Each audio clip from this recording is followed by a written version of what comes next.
This is Undaunted.Life, a man's podcast. I'm your host, Kyle Thompson. Let's get into it. All right, guys, I got a special guest on the podcast for you today. His name is Mike Ritland. Now, wait a minute. You might be thinking to yourself, Kyle, didn't you just have Mike on last week? I did. This is part 2, you guys. I got you. I know he's one of your favorite people for me to talk to, so I wanted to bring you a part 2. But for anybody that did not listen to the episode last week, not only should you go and listen to that episode, but now I'm going to have to give the intro again because you guys were lazy and just didn't listen to last week. So let me give his intro again. He is a retired Navy SEAL. He spent 12 years in the United States Navy. He's also a canine trainer and has been so for over 20 years. He also hosts the Mic Drop podcast, which I was fortunate enough to be on earlier this summer. And he's the founder of multiple businesses like Trident International. That's a personal protection dog company. Team Dog dog training programs, fueled by Team Dog food and treats. That's the food that I give my dog, Roman the Giant. That's why I love him so much, because I give him the best food. And also the Warrior Dog Foundation, which helps to provide care for retired working canines.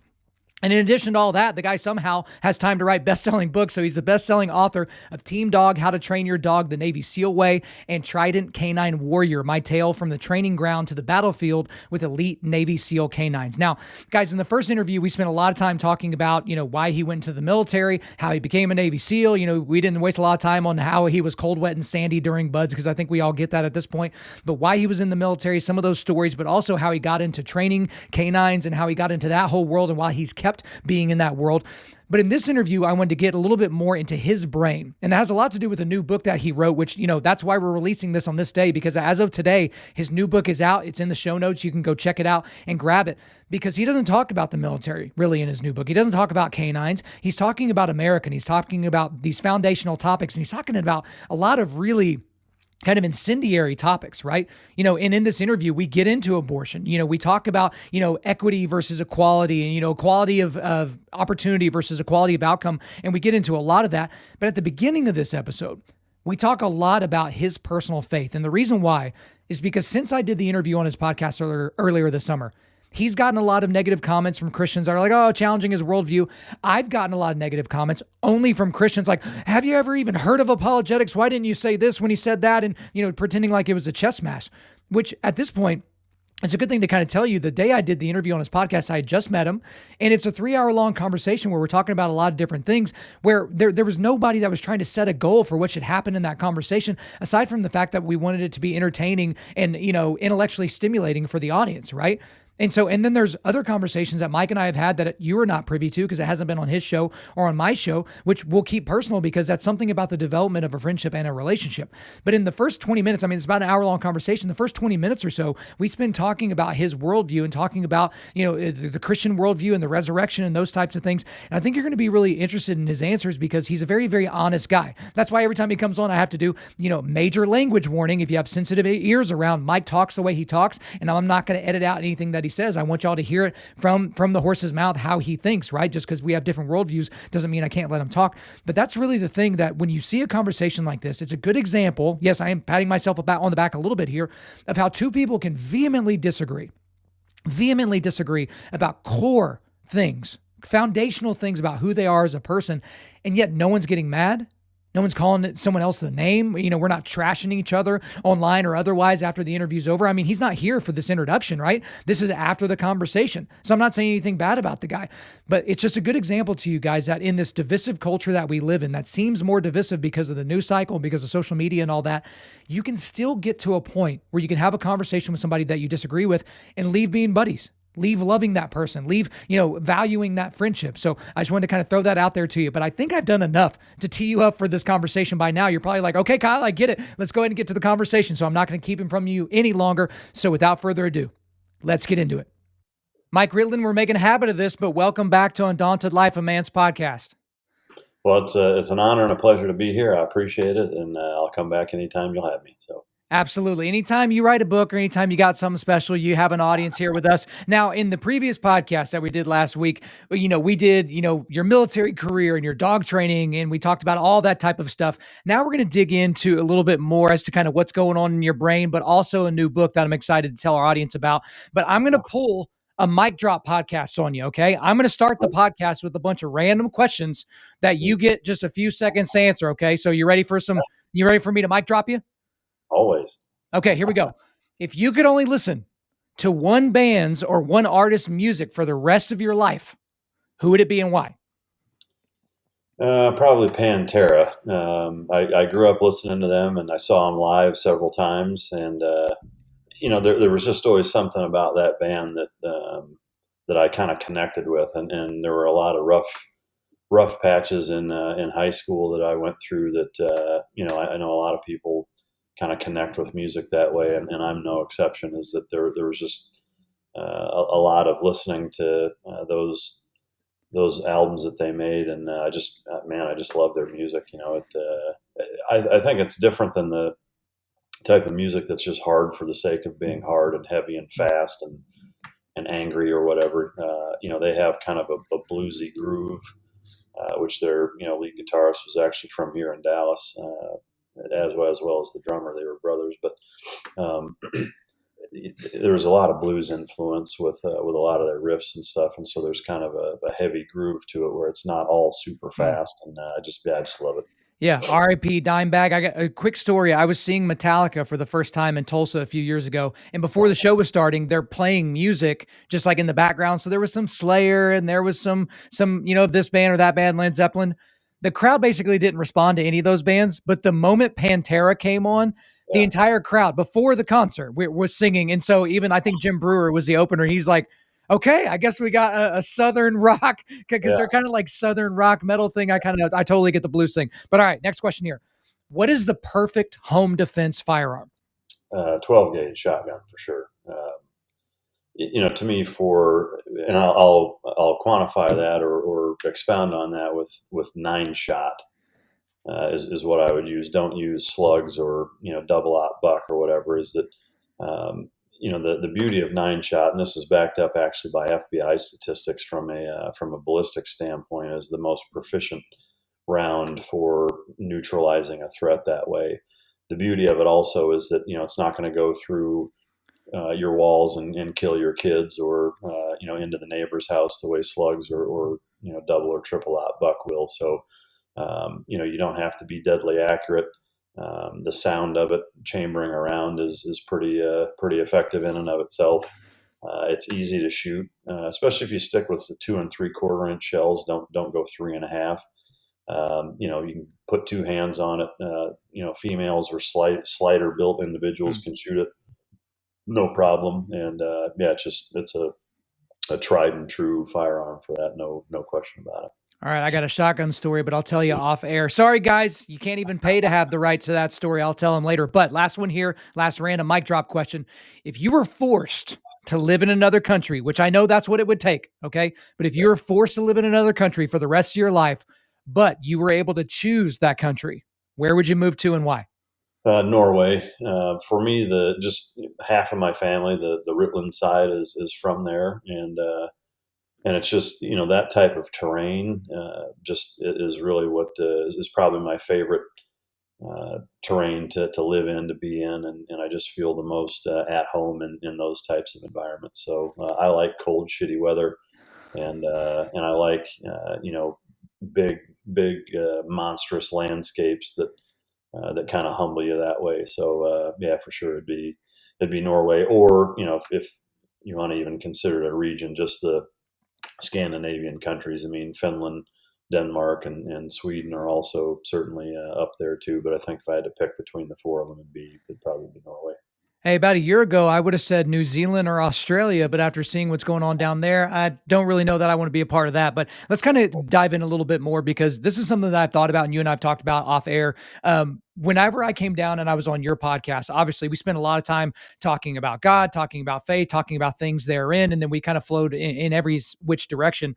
And I told you this before, and I think I've mentioned it on my show. The only people that were mad at me about that conversation were other Christians, because I think they were expecting me to like drop some sort of like big gospel bomb on you, and that you were going to have this big crying, transformation experience in that moment, which those things happen. But, you and I were just a couple of guys having a conversation with microphones in front of our face.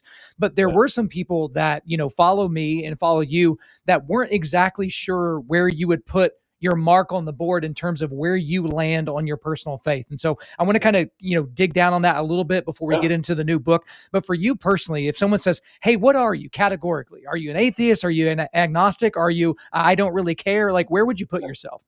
So, I mean, I view it kind of similar to politics that way, and that I think that's one of the problems is trying to drum up a label or a box to put yourself or anyone in. Is that I don't think that way. Whether you want to call it linearly or what have you, I don't really consider myself in a political party either. I mean, there's things that I'm liberal about. There's more things that I'm conservative about, but there's a lot of things that I'm libertarian about also.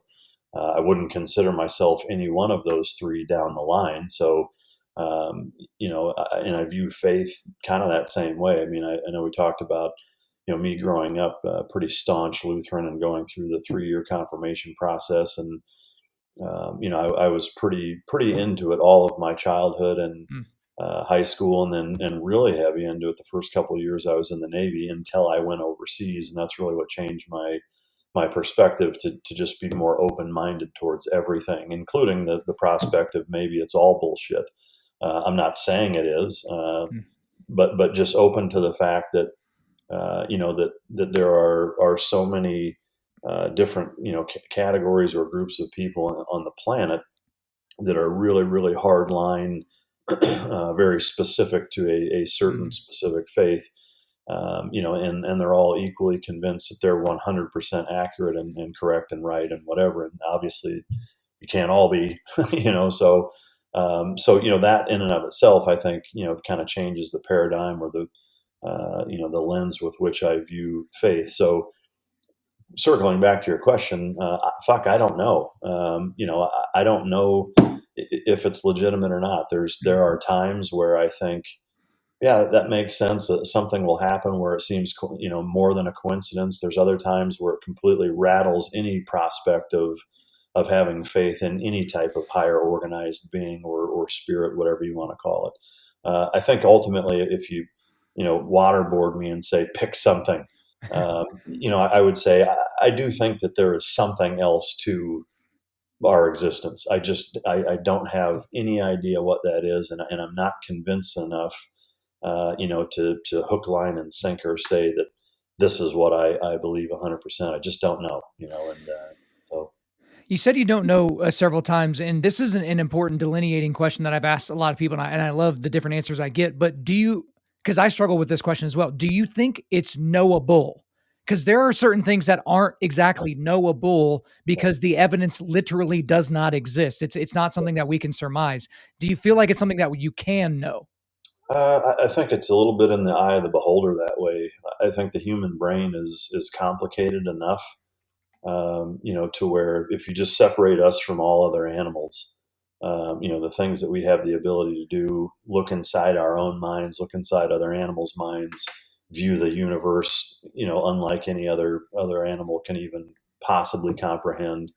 There's so many facets to our existence that, to answer your question, no, I don't think that it is, because the way that people's perspectives are shaped by their genetics, their experience, their environment, nutrition, the way that they develop. I mean, all these things, I think, are so vast and varied, from human being to human being, that it's really, from my perspective, impossible to say, yes, I know that this is a fact and I can prove it here. I just don't see that as being, doable or accurate. Okay. This is kind of the last question in this vein, or I think it will be, but I know we have other things we need to get to. Um, Something that I feel like a lot of people, and this may have happened with you, I feel like religion, using air quotes here, kind of poisons the well for a lot of people, because Yeah. it's like, you try to do the right things according to the religion. You open up whatever that religion's rule book is, and you try to check all the boxes, and it's impossible to do. And then you feel guilty, or then you see something bad happen and you're like, how does that coalesce or jive with what I'm reading here? Do you feel like that? And you can use it as a you thing or just kind of a macro thing. Do you feel like just the advent of religious behavior and religious rules that may or may not be tied to some sort of a moral law, do you feel like that really makes it harder for people to come to a place where they can be down with, believing in these things or not?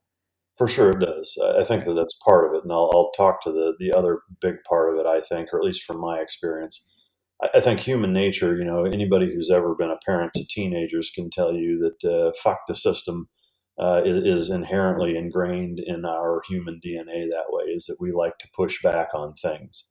Hmm. Sometimes there is an element of human nature that just exists. That's, if you want me to do this, I'm not going to do it because you want me to do it. Right. And that's just part of who we are. I mean, it's consistent across all age groups and cultures and societies. Specifically in that, as you enter into adulthood, type of time frame. But ironically, I was more conformed, once I became an adult until I was about 35, early 30s maybe.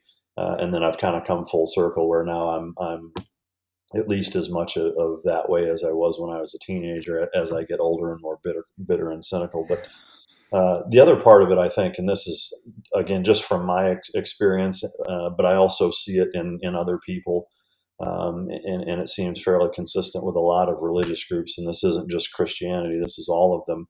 And I'll go ahead and say pick on the Islamic faith even more that way, is that, the adage of you catch more flies with honey than you do vinegar, I think is really, really apt when it comes to most things in life, but especially religion. Is that, and we'll use, our episode when you came on my show as an example, is that there weren't a lot of comments, but there were a few, and I don't know if they were, long listeners of mine or ones that crossed over from you or what, but they were very talking down to me on certain things that I looked at, like, and I don't even remember what the specific comment was, or whatever comment that I made, but somebody was like, really, that's how you're gonna look at it or whatever. And it's like, if you want me to view whatever it is that you're trying to sell in a positive manner, like calling me a dipshit for having certain viewpoints is 100% the wrong way to go about that, for me and for most people. Like, and I think that's where it's kind of like independence politically, Mm-hmm. is that they feel like Democrats attack them for not wanting everything in their camp, and Republicans do the same fucking thing, and they kind of feel they're not quite sure, and they've got both sides basically motherfucking them for what they think, and then trying to get them to come to their side. And that's unfortunately, I mean, I hate to use that analogy, but that's what it feels like, with a lot of religious sects, is that they try to almost belittle you into Mm-hmm. coming on to their side or their team, to believe what they believe, and it's like, so that's part of it, and within that, taking it kind of a step further, it's the almost fire and brimstone, like, if you don't believe this, you will spend eternity in hell and you're gonna fucking fry for that. Like, I'll tell you right now, like, you coming at me like that is going to push me so far away that you're not even I'm not even going to listen to you, and so it's like, there's a minding your own business component, for me, that's an important part of my life, that that I find is a huge turnoff with a lot of religious folks, so that's been my experience with it. Well, all those negative comments came from my burner accounts, if you were wondering Oh, where all good. those came from. Yeah. No, but that's kind of thing is I agree with you. Like the vinegar thing, even within the church, like there's people that maybe they're Reformed Baptists, or maybe there are these people that they have these very specific things that they will not go left or right on. It's this or it's nothing, and they'll even go after people on their own side. But this is the kind of the last comment I would say on this, because this is something I wish I would have said on our conversation earlier this summer. Is we have to all figure out for ourselves what are the potentialities for the results of my decisions, right? And so let's look at it this way. So let's say you considered yourself to be a strict materialist atheist, which you have not said, but let's just kind of put you in that camp. And then I'm, a Christian, a Bible believing Christian. I believe that Jesus rose on the third day, was resurrected, to pay for our sins, all those different things, was crucified and then resurrected, all that. If you're right and I'm wrong, when we get to the end of our lives, we're both worm food. Now, Yeah. along the way, I will have wasted a lot more time and money on, dealing with going to church and giving money here and feeling like I got to do this and checking all the boxes, right? But we both end up in the same place. We're both worm food. The lights just went off and that's it. Yeah. But if you're wrong and you spend your entire life doing your thing and I spend my entire life doing my thing. The reality from what we are told is that you spend eternity separated from God, right? Yeah. You spend eternity in hell, those types of things. So that's why I encourage a guy like you, and I've had conversations off air, which are not, pertinent to my audience here, that we'll keep private, that I would continue to encourage you to look at those questions. And I would almost say, don't even worry about the does God exist question first. I would always focus on the resurrection. Because Yeah. if the resurrection happened, if that's a real thing that we can know and there's evidence to suggest that that happened, then that opens up a lot of other cans of worms. You don't have to worry about dinosaurs yet. You don't have to worry about, can we get 2 of every animal on a single boat? You don't have to worry about any of that. Deal with the resurrection, because that's the key to the acceptance of the gospel, not these macro ideas about all these different particular things about how one word in the Greek was translated versus the Hebrew or Aramaic. So is that kind of a fair way to kind of leave that? Is that a fair way to think about it?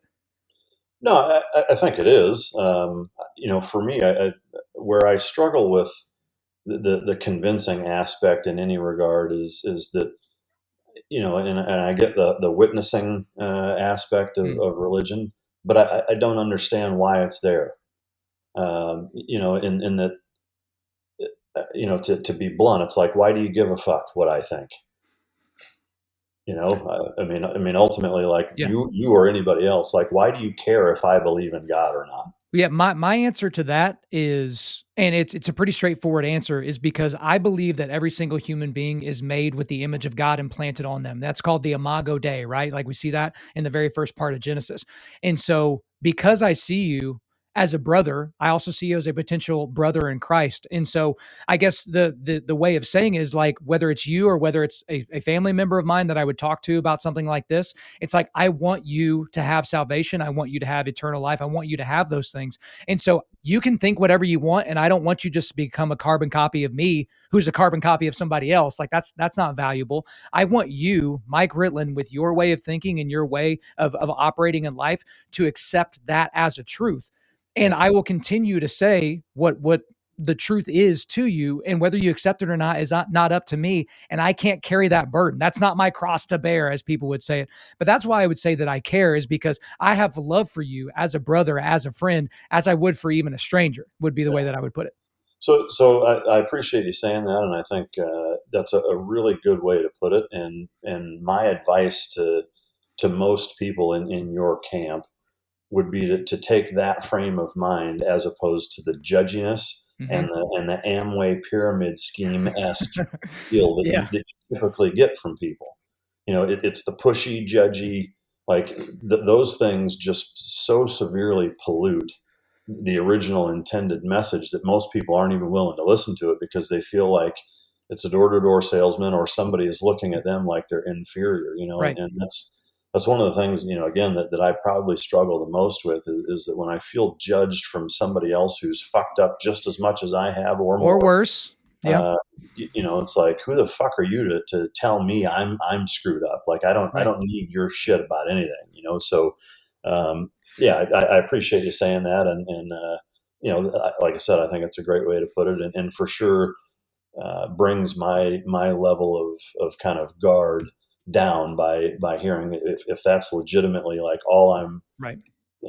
paraphrasing from your standpoint, all you're worried about is, hey, I care about you, and I want you to be in the same position to at least be able to accept that.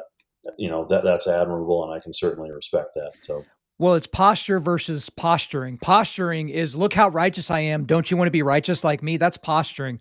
But the yeah, posture of someone's heart in like the moment that I would be is like, I know how depraved I am. No one else, including my wife, including my parents, knows the level of depravity that I carry within me. Only God and another entity outside of me understands that level of depravity. So I know when I'm talking to somebody that's worse than me, for those of you listening to this, I use major air quotes, right? They've done worse things. They've acted in worse ways. They've said worse things. They believed worse things. I realize that we're all on the same level playing field, yeah, because people, they look at sin like it's a bottle.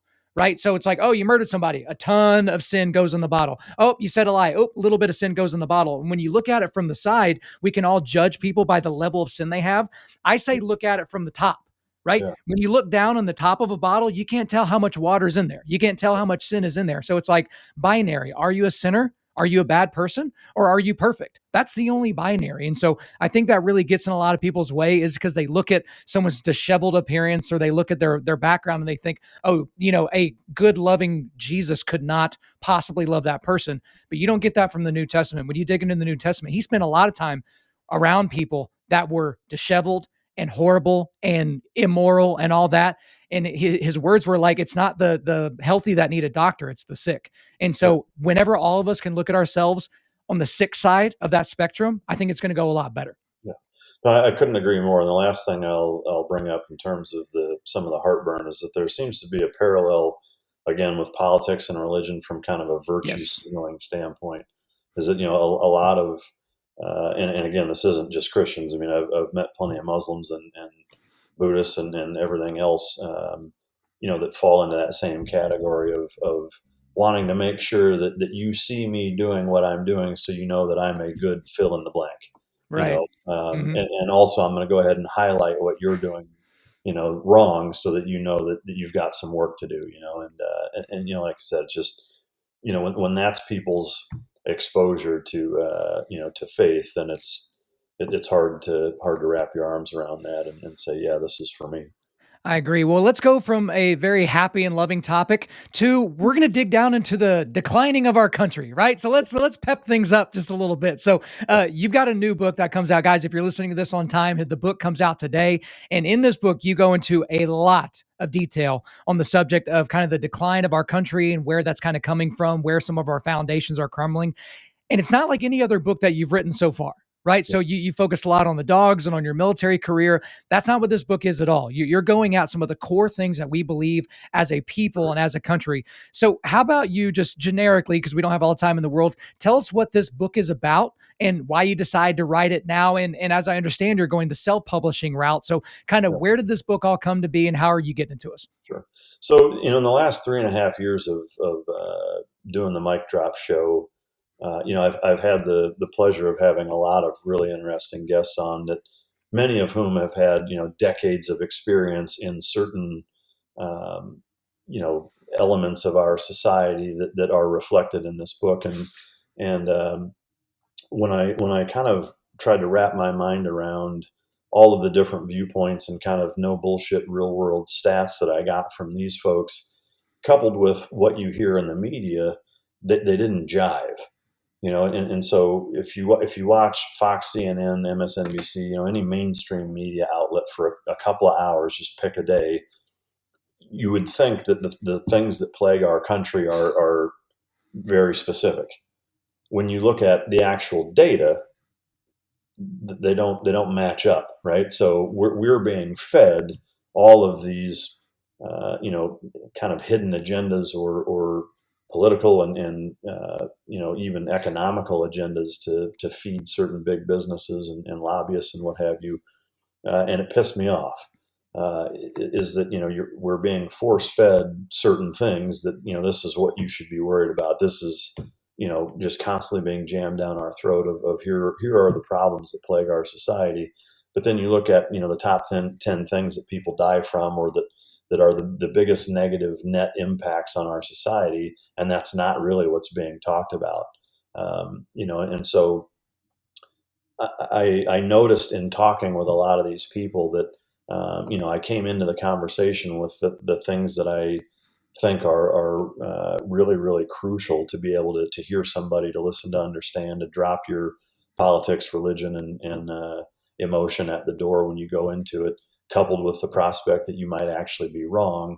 And that's how you need to enter into these conversations when you're trying to figure these problems out. And seeing how emotionally charged people are on social media and just in the regular media, it turns into where we're making a lot of decisions for this country based on emotion, and nothing will pollute your ability to make a good, sound decision than having it influenced heavily by emotion.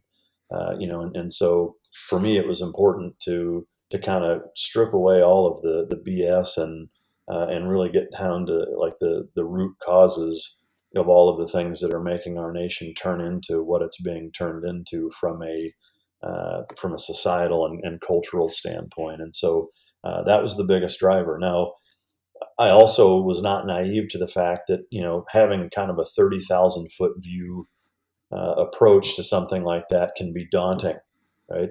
Throw in a little plug for, for Undaunted, right? Boom. Is that you don't want it to be daunting for people to, to look at something and think, well, how the fuck am I going to do anything about it? You're talking about, things that cost millions or billions of dollars, or, millions of people are affected by X. Like, how is me, Joe Schmo, in my, suburban house going to do anything about any of that?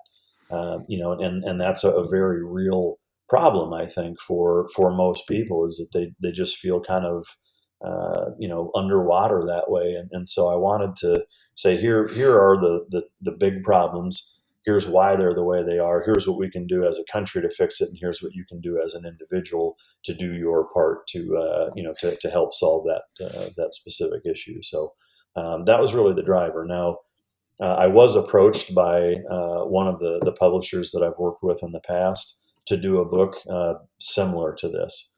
And so I'll be the first to admit, I was influenced with the initial thought of thinking, okay, if they're asking about doing a book like this, there's probably a good reason to do it. And in the interest of saying, hey, instead of giving them the creative control, and when I put all this time and effort into pitching something like this, especially when it's as politically charged as it is, I don't want a media outlet deciding, oh, we don't want this in there. No, we're cutting this chapter out. No, this is too inflammatory. No, we don't like the way that sounds. Like, you can't have that you shouldn't have that really with any book, but especially a book like this, where there's a lot of very divisive things talked about, that people are really, really emotionally charged over. So, all those things combined is where it came from. Yeah, you don't really leave anything on the table in terms of a topic that's going to get people's, blood blood pressure boiling or something like that. And you kind of split the book up into two parts. The first part, you kind of go into just macro subject matters that you're discussing in the book. And guys, you're going to have to go get a copy of the book. Obviously, it's going to be in the show notes. We can't get into all the details here. But then the second half of the book, you go into more specific type things. But from the first half of the book, I want to really highlight something that you talked about in chapter 3. And you mentioned it a little bit earlier in our conversation, but chapter 3 is called Escaping the Echo Chamber.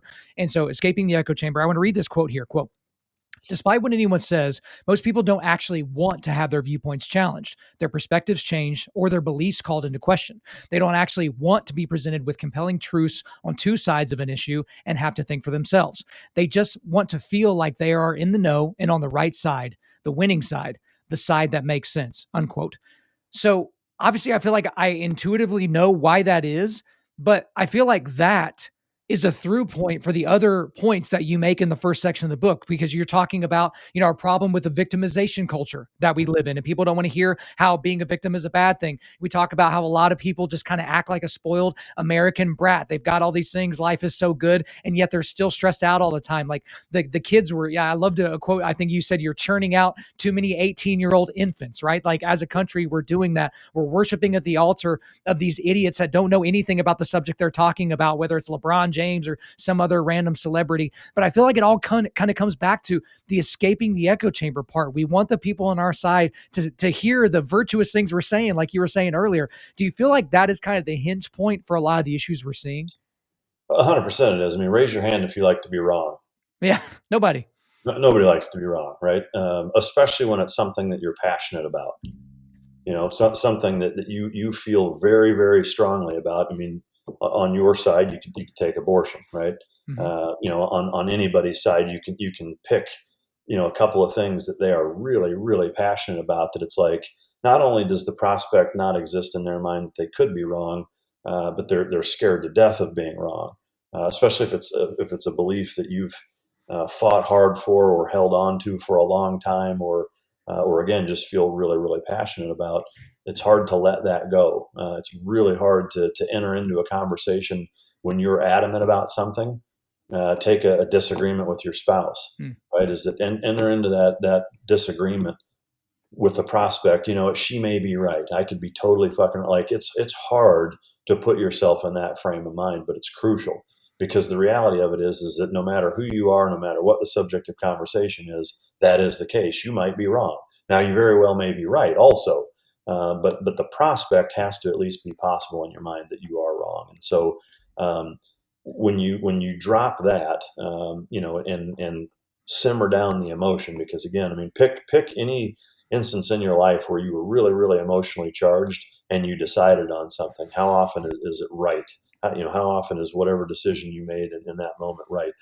You run into that a lot in business and in professional life, where something pisses you off and you want to respond right now because you're pissed and you want to get back at somebody or be vengeful or prove a point or be stubborn or whatever. And that's never the right way to go about it. You want to be calculated and very strategic, and very emotionally stable, when you're making these decisions. And so, um, that is essentially kind of the backbone or the benchmark principle of how you have to enter into every thought process with any of these issues. And so, the reason why I kind of preempt each chapter with the same little kind of mantra of, you need to remove these things and enter into this topic with this mindset, is because it is important for every single one of them.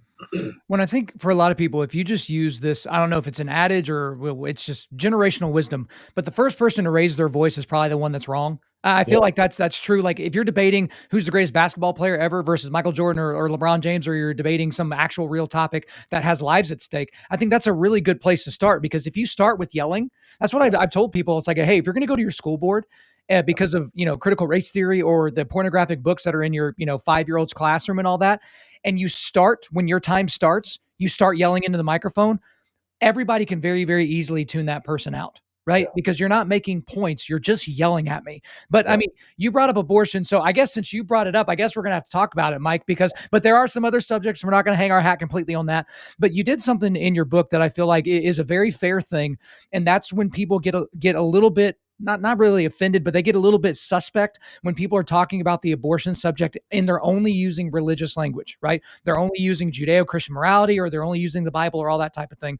So the way that I would like to approach the conversation about abortion is like, even though we can't really take the Judeo-Christian framework of morality off the table for our conversation, since we only have a little bit longer, we're just going to take that completely off the table, because I think that I can show you without any religious jargon or language that a pro-choice mindset is a problematic one and also potentially an indefensible one. But we can't go at the entire subject of abortion. But I just want to look at two things that you brought up that you talked about a lot in your abortion section, which I thought was fair. You talk about when life begins and her body, her choice. Those are the main things that you kind of focus on. So on the when life begins part, from your book, you say things like there's a point at which life begins. Right. And I would say that that's obviously correct. You also Yeah. have a quote said, I believe that line is determined by nature. Now you can kind of, mince words with that, but I would say generally that's also a correct statement. But then you also say this, you say that science says that when a fetus is ready to live, thrive, and function on its own, it's a human life with rights that should be protected. And that's where I would say that that is an incorrect statement. So I'll kind of play through this because I want to get your thoughts on it. So there's a doctor named Jerome Lejeune. This is not a guy that I knew about until a few months ago, but he's a world-renowned scientist and physician. He's called the father of modern genetics. So this is like kind of his area. He had this quote that I found really, really incredible. And it's this: the fact that after fertilization has taken place, a new human has come into being is no longer a matter of taste or opinion. It's plain experimental evidence. And just so you don't know that I'm cherry picking a quote from a guy that's obviously a theist, there was actually a University of Chicago study done just a few years ago, back in 2018, by a guy named Dr. Stephen Jacobs. And they polled biologists from all over the map, right? So these are people that this is their world. They found that 95% of practicing biologists affirm that life begins at fertilization. So inside this group of people, there were super majorities of people that consider themselves to be, they self-identify as pro-choice or liberal, right? So these aren't just, religious Catholic zealots or something like that. So in light of that information, just using science alone, would you agree that at the moment the sperm cell fertilizes the egg cell and creates that, one-celled zygote, that a new human life has been formed? Yeah, so for me, I hate to say the same thing as I don't know. Okay. Like, to me, there's so many things at play here. What I mean, if every scientist on the planet says this is what I think, hey, I respect the fact that you're a wizard in your line of work and you're a learned professional. My take is that is it when there's a heartbeat? Maybe. Is it when you can determine which biological sex the individual is? Maybe. When it's life can be sustained on its own? Maybe. I don't know. I can see saying, yeah, it makes sense that it starts here. It makes sense that it starts here. It doesn't make sense that it starts here in a lot of different ways. And so for me, where I separate all of that from just the simple fact that, as a human being, if you're bringing another human being into this life, this is just my opinion, irrespective of when it starts, you should get to determine whether or not you go through with that. That's just how I think. Now, like even the prospect of saying, okay, in the third trimester, should that be illegal? Like the day before a child is born, should somebody be able to do that? Like, there's nothing about that I think is good or fair or cool or enjoyable or even bordering on fucking legal. But I still think that in a society where the onus on the parent, right, is that you're in charge of doing that, and you have the ability to bring that child into the world or not, it should be up to you to decide whether or not you go all the way through with that. Now, I know people say, well, you can just give it up for adoption. Yeah, I get that. But still, if you're making people do certain things, I'm just not okay with that.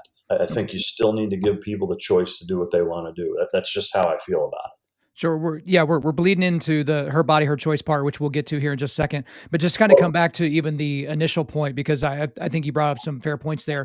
The fetus that's growing inside, whether you want to call it a baby, a fetus, I mean, fetus is just Latin for offspring. So, call it whatever you want. But the entity that's growing inside of the woman's body, to say that it's not alive it's not a matter of opinion. It's actually a matter of fact, because it is Yeah, growing. The cell division's taking place, metabolism is taking place, the unborn child is processing nutrition, the organs are there. Those things don't happen in a non-living entity. This pen is not doing that, this microphone's not doing that. And so that is not as much a matter of opinion in terms of when life begins. I think what yeah, a lot of people get sideways on is, when is it a human being, right? It's being that becomes the question, not that it's alive or not, because again, it's a living human, right? Because it's not going to come out a ficus or come out an iPhone. It's going to come out as a hopefully alive human being. So that's kind of the point that I wanted to go through here. But let's go ahead and get into the kind of the her body, her choice argument, because that's mainly what you were kind of talking about. well, So yeah. go ahead.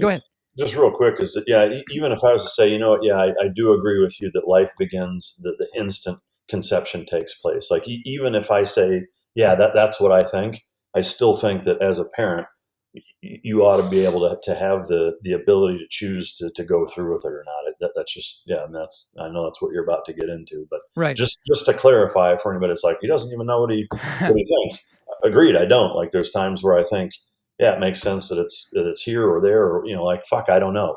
But ultimately, into the next point, yeah, I still think you should be able to do what you want. But Well, Mike, it's something you mentioned earlier. It's like, you can't be outraged about everything equally, right? So, I mean, look at any time elections come up. It's like, okay, here are the 100 things that you could be concerned about. You can't be yeah, concerned about them all equally. So you obviously are a little bit more concerned about the her body, her choice side, as opposed to the when does life begin side. So in your book, you say, when a fetus is still in utero, it's part of the woman's body.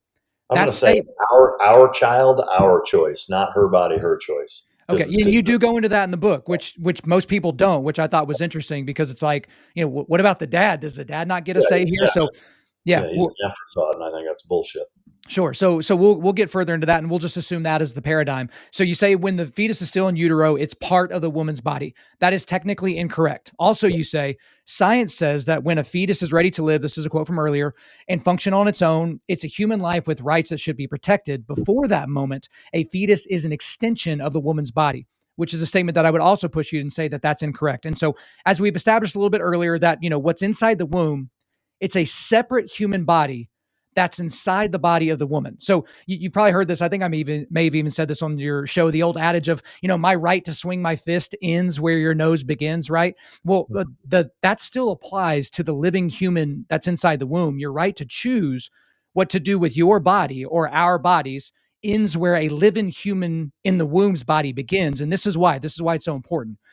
The abortion process, the abortion procedure does not happen to the woman. It happens to the living human that's in her womb. The abortion impacts her body secondarily, not primarily. Like the woman's body is just the setting for the abortion, because the heart that's stopped during the abortion is not the mother's. The limbs that are ripped off are not the mother's. The brain is not the mother's that's stopped. The only dead entity at the end of an abortion typically is the baby inside the womb, not the mother. And so, because you say, you should be free to live your life as you wish, so as long as it doesn't affect or harm anybody. But in this particular instance, and in light of your own words, would you agree that what is growing inside the woman's body is a separate living human being that's worthy of being protected?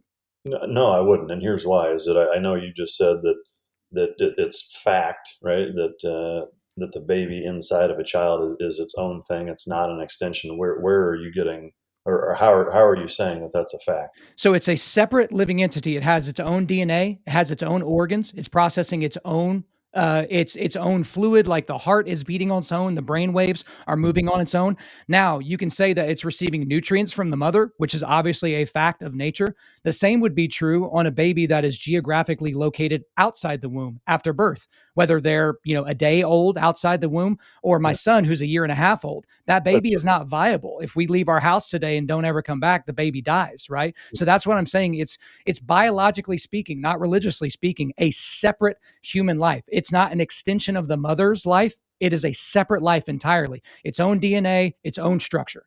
Yeah, I mean, I guess where I would just disagree with that, is that without the support structure of the mother being able to do all of that, that's just not the case. I mean, minus or sans organs, you could say the same thing about a cancerous tumor.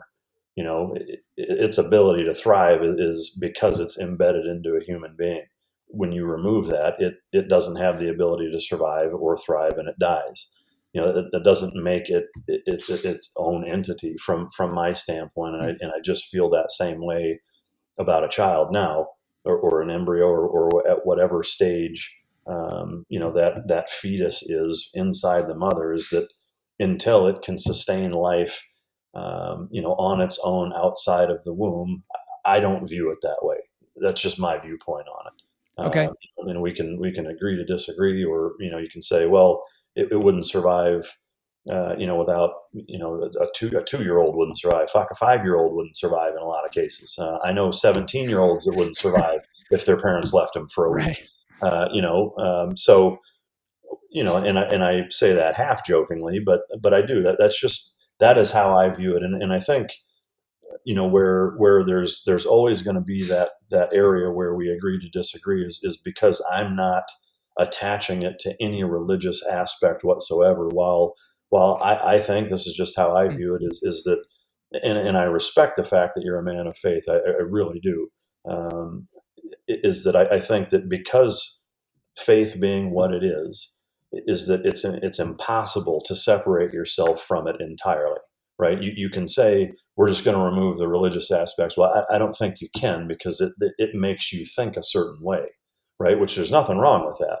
And to me, the beauty of having a conversation like this, and where I think it's important, and where most people get sidetracked, is they get angry, right? Is that and it's typical, and I won't even say it's typically more on the religious side. I know plenty of pro-choice people that are vile bastards when it comes to getting into a conversation like this. They start getting angry and pounding their fists, and they take it personal, and what have you. I think it's important not to do that. I respect the fact that you feel and think the way that you do. All I ask is that same courtesy in return, is that you respect the way that I think about it, and not say that I'm doomed to hell, or whatever. Even if that's what you think, I just think that that's the wrong way to approach it, and the wrong way to feel about it. But anyway, back to my point, is that that's just how I view it. Is that until the individual in this case can sustain life on its own for more than a split second, or just being outside of the womb would terminate that fetus's life on its own, to me, then it's not viable at that point, or still at that point. That's just how I view it.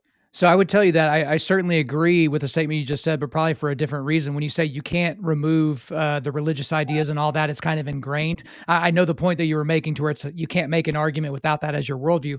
But I would argue that the reason why that is something that we can't remove from the table is because without a Judeo-Christian framework of morality, there is literally no reason why we shouldn't be able to murder. Because you can't make it to, well, it's like, well, we shouldn't destroy other monkeys because those monkeys are a part of our entity. And if we can't propagate the species without those other monkeys, it doesn't really work that way. And so I agree with your point of view with a slightly different hue on it.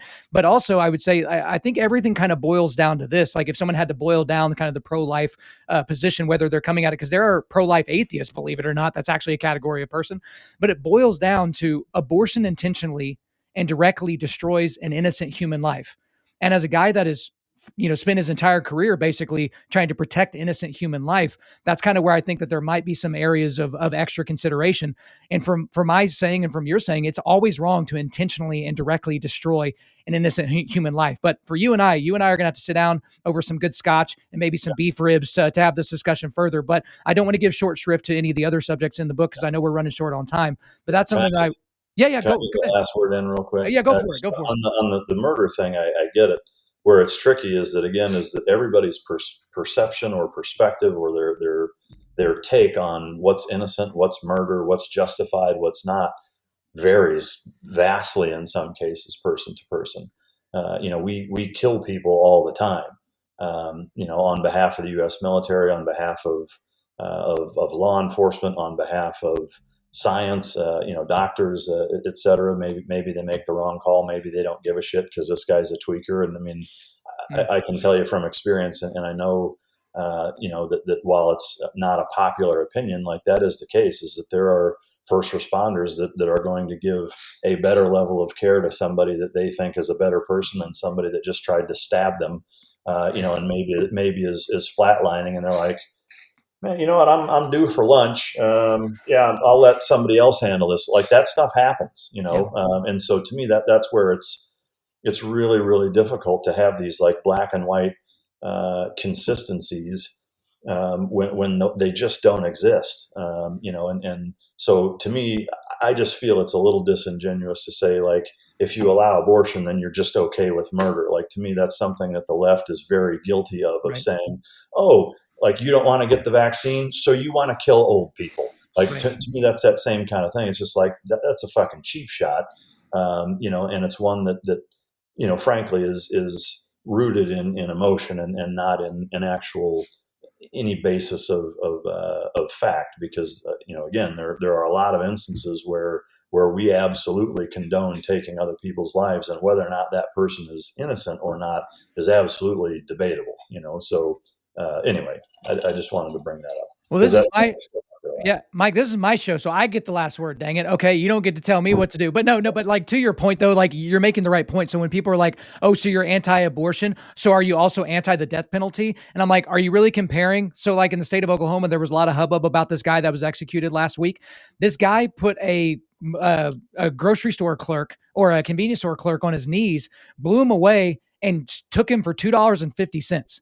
Right. And so I'm like, no, I'm not comparing what's growing in my wife's stomach right now to that guy. Please, that's a ridiculous argument. But Mike, the thing about the last half of your book is I love the fact that obviously, since I know you, I know that this isn't like anything that would be unique, but you just go into all these different crazy subjects. Right. You talk about the border, you talk about guns, you talk about human trafficking, you talk about all kinds of social issues. You go into everything and you don't really leave any stone unturned. Now, you're not giving a magnum opus on each one of those individual things. You're going further into it. But there's one quick section as we wrap up here that I wanted to get your impact on, or your input on rather, because, I really, really enjoyed this section of the book, but it's chapter 8 and it's called America's Inequalities. Okay. So I'll read a quote from this chapter and I want to get your thoughts on it.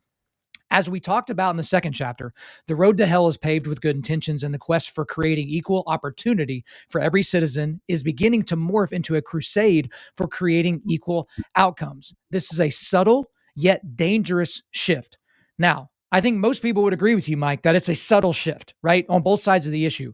Where people are going to disagree is whether or not it's a dangerous shift. Now, I happen to agree with you completely that the shift from, equality of opportunity to equality of outcome is incredibly dangerous. But for you, why is that so dangerous for our country to make that mental shift?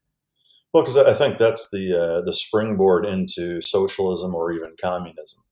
It is that is the benchmark principle with which those um, ideologies exist and thrive. Is that, but there is one kind of important caveat to that, is that it's the equality of outcomes for the masses, right? It's not the equality of outcome for everybody. It's the equality of outcome for most people, because there is always a group that is in charge where none of that shit applies. And you're seeing that right now with COVID restrictions, with taxes, with insider trading that a lot of Congress folks get. If you look at the top 10 stocks that Congress, as individuals, are invested in, you don't have to scratch your head very long to think, well, why is that? When it's Pfizer and Exxon Mobil and Johnson and Johnson and half of the top 10 companies all have something to do with either COVID testing or vaccines or whatever, and it's being pushed at a huge level. So to me, when the playing field is meant to be skewed in a way where it's a tie game at the end, that's never beneficial for anybody, and that's what's happening. And to not recognize that that's happening, or B, again, just with that leap into socialism, where that's incredibly dangerous. It's important for people to understand that. Now, I do want to bring up, on the topic of, say, socialism in particular, not communism, is that I mentioned Norway earlier, is that there are socialist aspects to the Scandinavian countries as it relates to education and healthcare. What I want to push back on, and anybody who would say, well, they're socialist countries, they aren't. And I would even say that there are elements of our society right now that are actually quite a bit more socialist than even some socialist countries. So it is important to understand socialism from a broad spectrum standpoint. Is that where the equality of the term equity gets thrown around now a lot more than it used to, and it's being misused. But that equal outcome state of mind, is one where you will see it in the society, in that the principle of competitive nature, or from a capitalistic standpoint, where people are actually striving to do better, goes away. Is that as soon as you have that as the principle of your society, where we're going to spread the wealth and move it around and make sure that everybody has the same shit, that's when you see nobody giving a shit anymore about what they do or how good of a job or what have you. You see it in VA hospitals, unfortunately, because that's basically what it is. I mean, that is socialized medicine for veterans, and it sucks. And I've got Canadian friends and clients. I've got a lot of contacts in Europe for sourcing dogs. And while there are some benefits to, we'll just take medical care as one example of many, is that yes, your taxes and everything get to where things are paid for, but the level of care is terrible by comparison. The wait times for most things that are emergent are terrible. A lot of people, end up dying or having things go on for so long to where it turns into a big problem when it wasn't. And so I think it's an important distinction to make. It's the last point I'll bring up, is socialized aspects of society versus a socialized society. And to me, it's one thing to have socialized X or Y or Z, but when you have a country that is based off of socialism, that is when the country is based off equality of outcome across the board for the masses, and that is a dangerous, dangerous thing. Yeah, the subtlety is slowly leaving, right? That conversation, I think the Biden administration has really removed a lot of that subtlety, but the danger is there, and it's ever present. I know we're running up against time, so kind of the last question here for you is, how do you want people to use this book that you just written, right? It'll be in the show notes, guys. You can take it down. Again, we didn't get into, a 1/20th of what you talk about in the book, but how do you want us to use this book?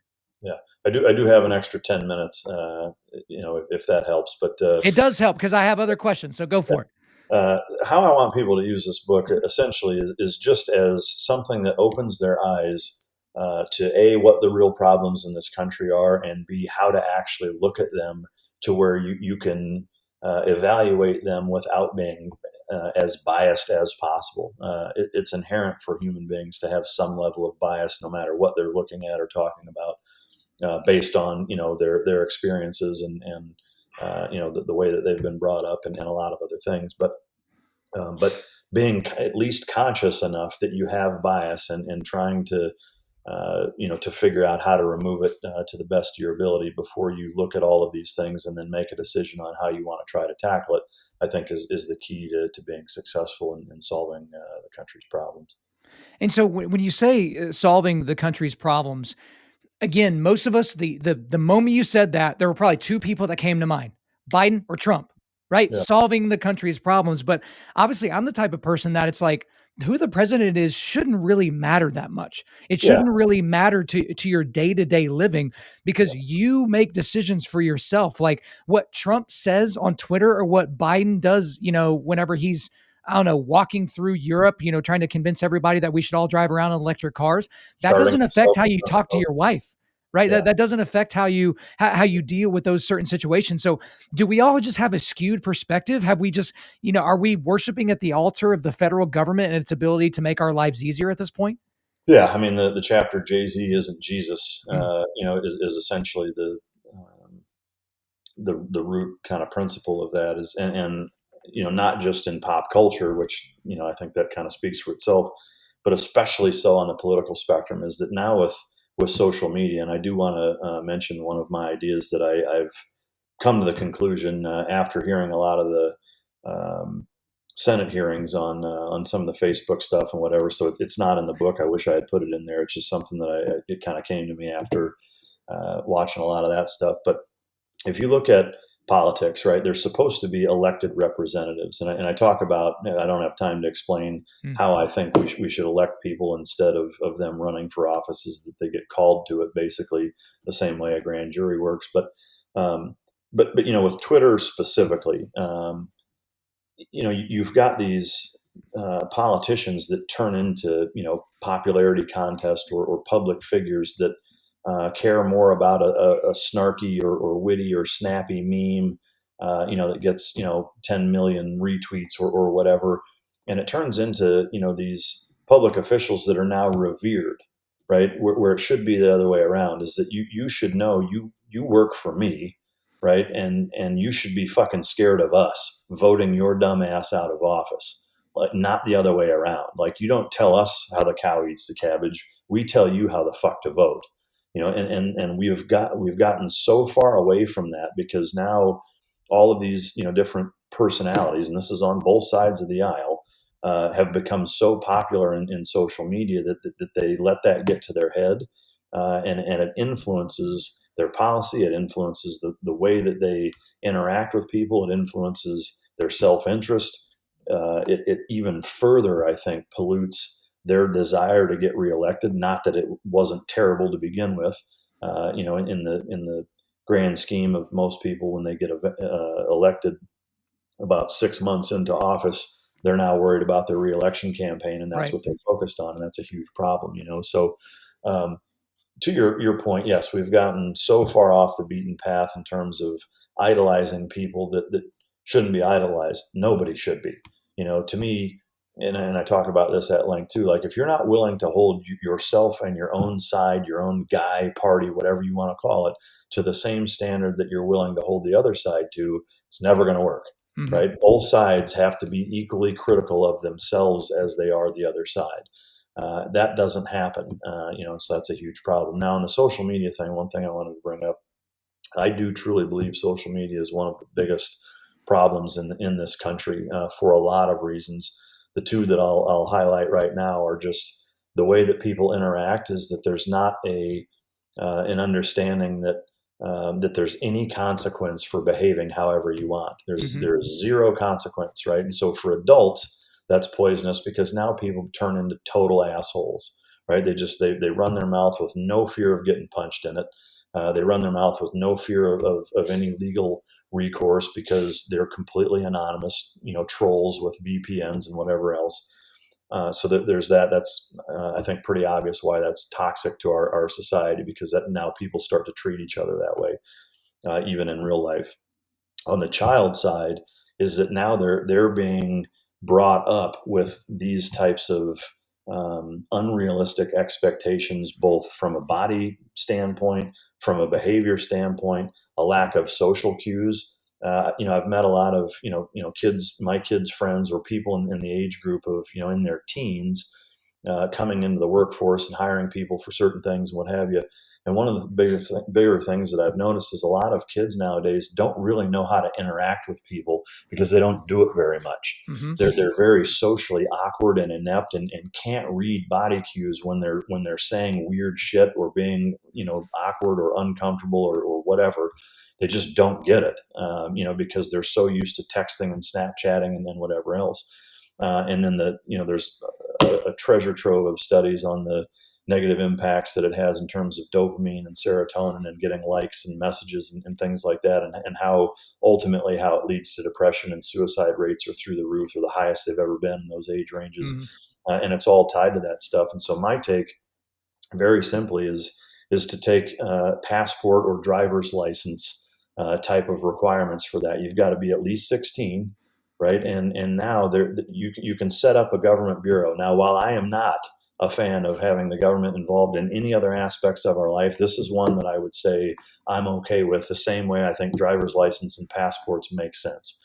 In that once you turn 16, you submit the same type of paperwork that proves that you are who you say you are, and you are basically issued, just like a driver's license number, a social media profile license / number. Right? It's got your picture on it. That's a government taken picture. You don't get to fucking choose it, and go through 90 filters and make it look like somebody who's not even you.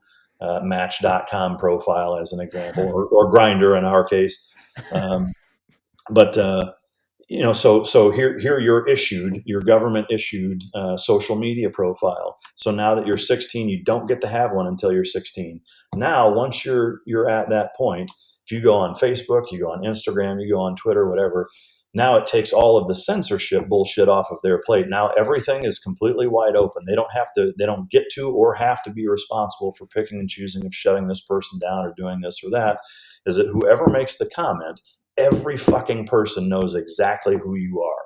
You can't hide from anybody, right? And so you are solely responsible for everything you say and do on social media. I think that is a huge, big first step in solving a lot of the problems. Is it keeps kids off of all of that shit until they're at least 16.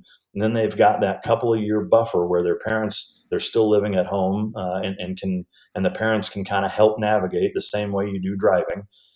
Is that your parents kind of help you navigate being on social media for a couple of years before you get to do it alone. Because I think if you wait until you're 18, it's like the Amish kid going to Manhattan, at 18 and losing their fucking mind. 16 is, if we trust them to drive a vehicle, probably should be able to trust them to be on a smartphone, but I don't think they should be on them before then. So I just wanted to bring that up. I wish I had put that in my book. I just hadn't thought of it, again, until seeing all of these negative reports on some of the really dramatically terrible impacts that social media has on our kids, and being a father of a few of them, that really struck home, and I wanted to bring that up.